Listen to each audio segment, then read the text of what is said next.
8명의 사상자를 낸 대전 현대아울렛 화재 참사가 난 지 한 달이 됐지만 원인 규명은 아직도 이뤄지지 않고 있습니다. 당시 스프링클러나 방화 셔터 등 소방과 방화 시설이 제대로 작동했는지가 화재 원인 규명의 중요한 판단 기준인데요. 정작 이들 시설이 제대로 작동하지 않았더라도 처벌에 대한 근거가 현재 없는 것으로 확인됐습니다. 김지혜 기자의 단독 보도입니다. 지하 1층 주차장에서 난 불로 7명이 숨지고 1명이 크게 다친 대전 현대 아울렛 화재 참사. 당시 지하 주차장 방화 셔터 7개 가운데 절반 이상이 작동하지 않은 사실이 MBC 취재 결과 확인됐고 경찰도 이에 대한 법리 검토에 들어갔습니다.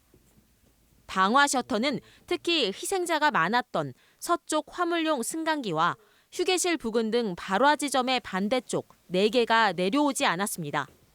들어가셨던 동료분 말씀에 의하면 방화 셔터도 내려오다 마른 상태였다.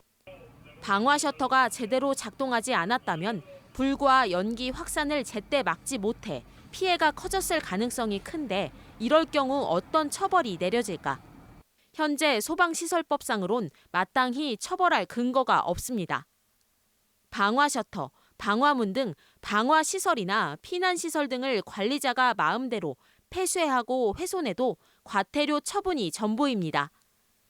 화재 진압에 필수라 할 수 있는 스프링클러나 옥내 소화전 등 소방시설도 일부러 훼손하지 않는 이상 작동하지 않은 것만으로 처벌할 규정 역시 없습니다. 관리 부실에 대한 책임을 물을 수 없는 겁니다. 위험물안전관리법에서는 그 사고로 사상자가 발생한 경우에 처벌을 좀 무겁게 하고 있는데요.